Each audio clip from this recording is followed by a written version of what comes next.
Good morning or good afternoon, everybody. Kelly Javid this morning stole quite a lot of my material, and I don't know that's whether the fact that we've known each other for 18 years. But what he stole was really very much the basics of running good business. So it's not my material, it's not his material. We just happen to talk about it quite a lot because we understand how it can affect your business. And that's what I want just to take the next 20 minutes or so to do. A little bit about my own background. As Alan mentioned, I've run a number of businesses. I was Chief Executive of Glasgow Chamber of Commerce for many years. My big passion in life is creating sustainable prosperity. So I love helping clients to develop their businesses, grow their businesses, and in some cases get results which are beyond their wildest dreams. And I'll explain a little bit just of how we do that as we go through this morning. I'm married, I've got 2 kids who are thankfully off the payroll now, so my money is now my money, which is not a bad achievement I've got to. And my other big passion in life is I'm a trustee and fundraiser with the deafblind charity Sense Scotland. That is not me when I had more hair, before anybody suggests it. But I use the analogy of a pole vault, because you win a pole vault competition when the bar goes higher and higher and you're the last one to clear the highest bar. And I use that analogy in business to say that, what we do with people and clients and what businesses should be trying to do day and daily is raise their bar just by a little bit, and then another little bit, and another little bit. Speed networking, for example, is a good way of raising your bar, because you might just have met your next, brand new and big customer, or somebody who can maybe help you with a problem you've got in your business to raise your bar. In this talk, maybe I will raise some people's bars maybe a little bit, maybe quite a lot. I don't know, and you at this stage probably don't know. However, let's say a little bit of just background about myself. So what I thought I would do now is ask you all to stand up. What I want to use is an analogy of going for a walk. So, if you think this afternoon you could do, or you would struggle to do, or would choose to do a 10-mile walk, please sit down. Wouldn't want to do it, sit down. Wouldn't want to do it. Wouldn't want to do it or couldn't do it. No, I could do it, but I wouldn't want to do it. Okay. Right. Not after today. 20 miles. 30 miles. 40 miles. 50 miles. 60 miles. So okay. Right, one person thinks they could do 60 miles. Now, the reason I use that story, the reason I stopped at 60 miles is a couple of weekends ago I walked 60 miles. And I did it in it took me 21 hours and 8 minutes. And when I went into that walk, I genuinely didn't know what it was going to be like after about mile 40. I knew it was going to be tough. I knew my legs were going to hurt. I knew I might have blisters. Fortunately, I didn't have. But I didn't know what I was going to do. And when you set up a business and run a business, sometimes you don't know what that really big goal can look like. But if you really want to do it and really put heart and passion into it, can you achieve that milestone? That's in my case, the distance I set was 60 miles. And what I discovered when I was doing that walk was quite interesting. I had been coached by a physical training guy who coaches endurance events, and he had coached me through how to get through pain barriers if I ever get close to a pain barrier. And what staggered me at the end of the walk was I never went through one pain barrier. And that just shows you the power of understanding how to do things and to do them properly if you really want to do it and you can get there. And the most amazing fact of the lot, okay, I've done a lot of training for it, the most amazing fact was on the Sunday morning when I woke up, I had no stiff legs, which did surprise me. There was another interesting twist to that walk. I did the entire walk blindfolded and without hearing, because that was the goal I had set myself. So, you can achieve amazing things in life if you want, and that, because I was blindfolded, I was guided. Otherwise I wouldn't be here today because I'd be lost. But I just thought that was interesting. It's an interesting little analogy, and very much picked up on what Khalid was saying earlier about having, attitude, having drive, having ambition, having the passion to get your business to where you want to get it. So, a little bit back to business then. I look at business and I see 3 classic challenges time and time again with businesses. Time, not enough time to do what you want to do, always working to deadlines, to pressure. And Callie talked about that this morning when he said in 1997 he was he thought he couldn't do it and he had given it 7 years and he would just chuck it in. Money in small businesses, very often people don't make enough money, they have cash flow problems, they have debtors that they can't get money out of. So understanding money and how to leverage money in small businesses is important. And then perhaps most importantly, and again Callie talked about the value of it this morning, is how you get your team together to get absolutely the best team that you can have in a business day to day to run that business. And what I found is when you put all three of these things together, you come up with a definition of a profitable commercial enterprise that works without you. In other words, can you get your business to a point where it is making money, where it is obviously commercial, i.e. it's trading, you've got premises, machinery, equipment, teams, etc., that works? Have you got the systems and the processes in the business that allows you to do it easily day to day? Because the easier you can do it day to day, the more you can replicate it, the more your business will grow. And can you get it to a point that it does it without you? In other words, you don't need to be there day and daily. A good example of businesses that run like that are McDonald's franchises. Has anybody in the room ever owned a McDonald's franchise or worked in a McDonald's franchise? No? McDonald's franchises are hugely successful businesses because McDonald's have got a system that does that for the franchisee in the business, the person that owns the franchise. And one of the interesting things is that once you've done your initial training, which is very rigorous with McDonald's as a franchisee, you're only required to go into the business how many days a year do you think? One. Yeah, you're only required to go into the business 1 day a year. In other words, if you've got a good McDonald's, you've got a profitable commercial enterprise that works without you. Very often what I see in businesses, and really the sort of ethos of what I wanted to talk about today, was where do businesses give away profit, give away opportunity, which if they systemise their businesses, get good teams in their businesses, they could run their business more effectively and generate more.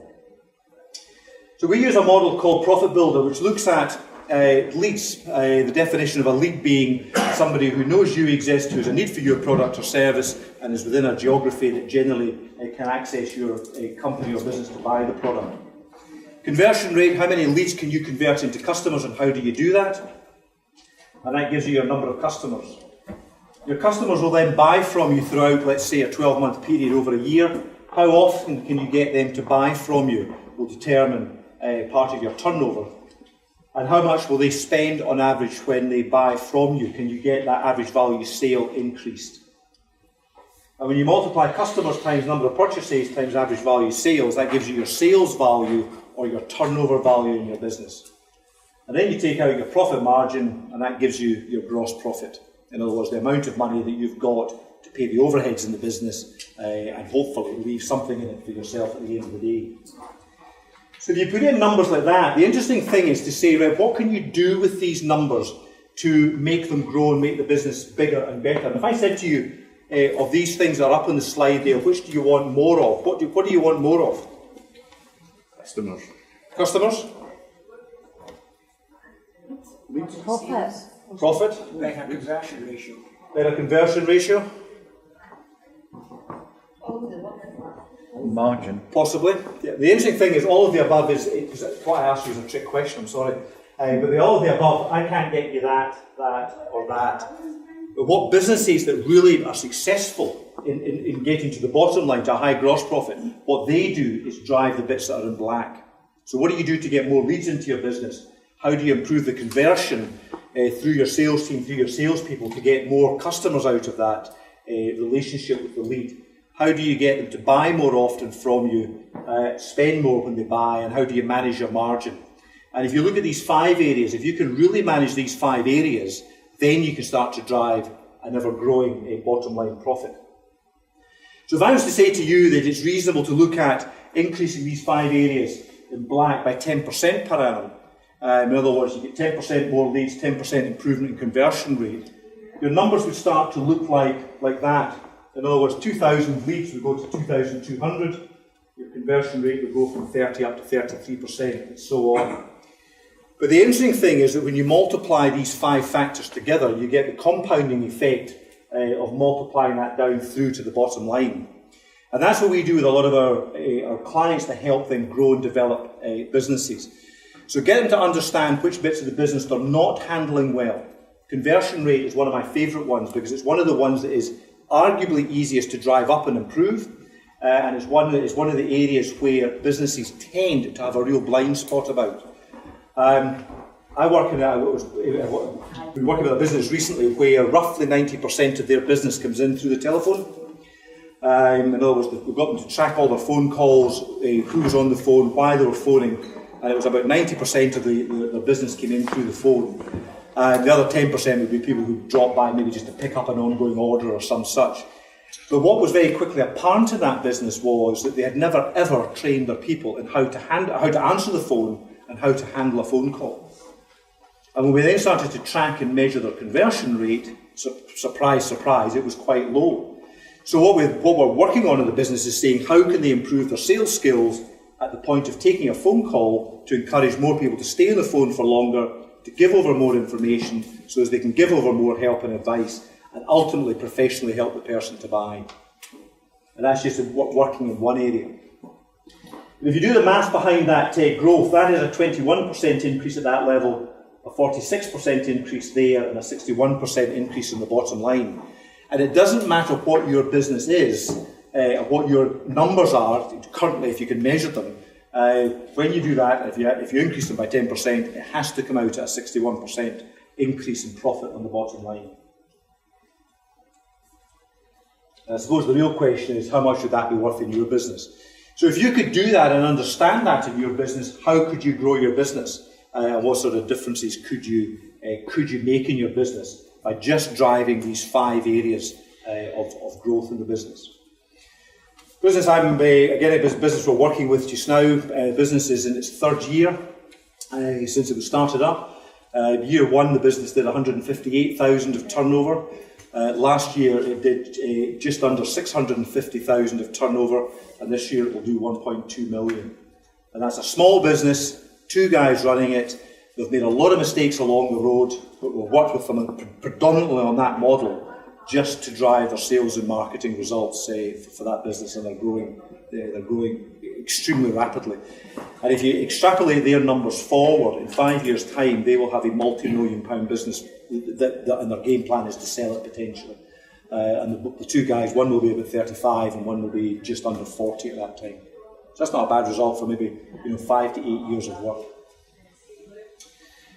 Okay, another thing that I share with you where businesses give away profit is in discounting. Whoever's given a discount away in their business?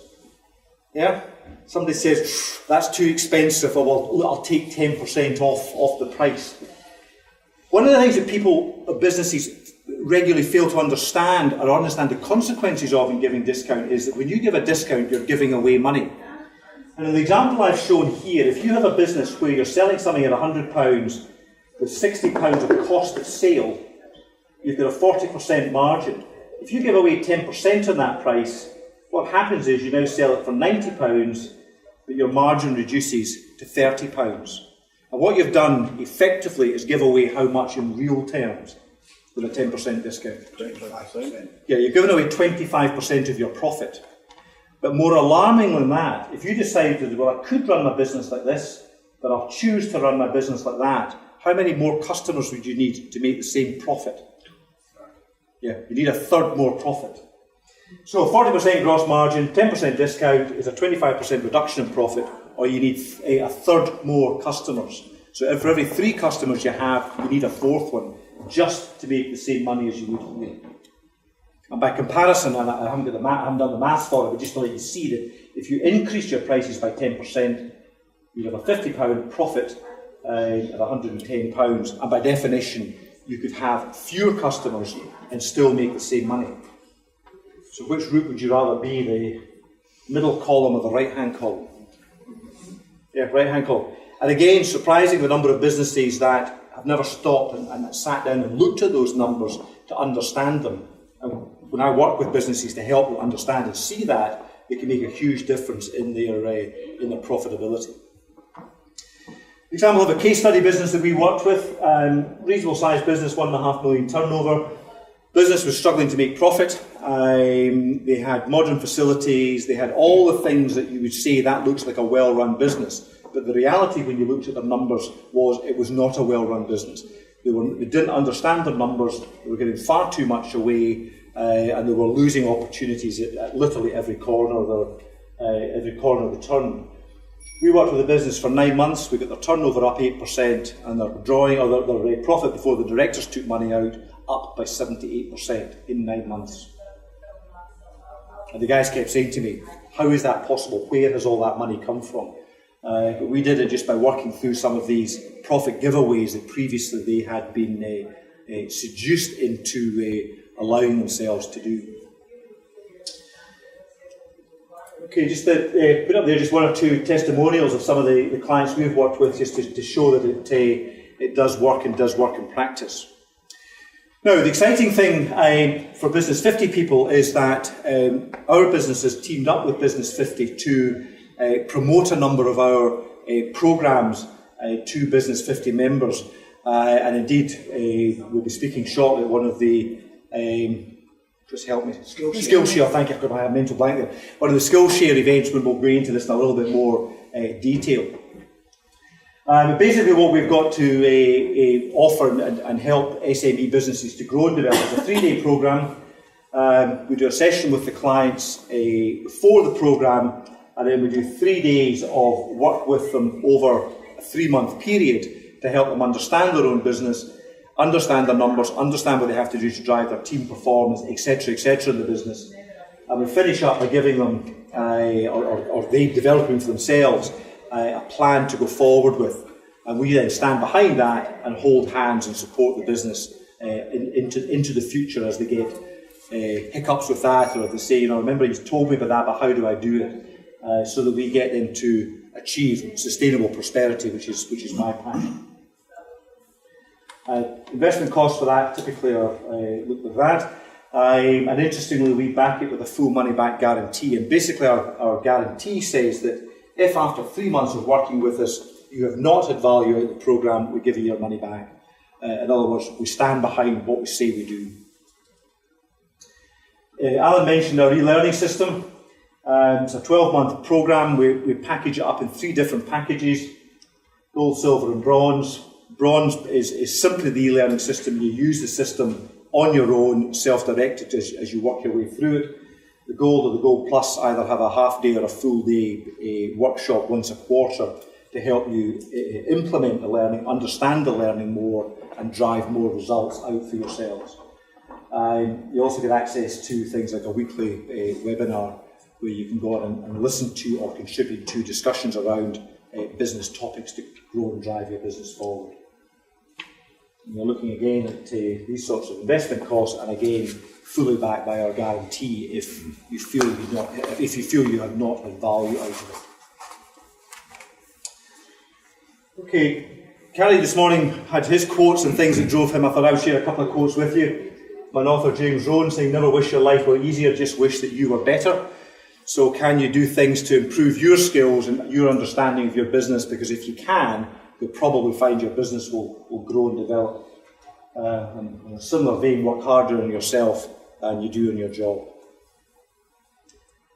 Okay, so that's just a very quick run through some of the things that we as a business do, but to give you an insight into where businesses lose money regularly and where when you can start closing that drip in the bottom of the bucket, you can actually make the bucket fill a lot quicker and therefore generate more profit more easily.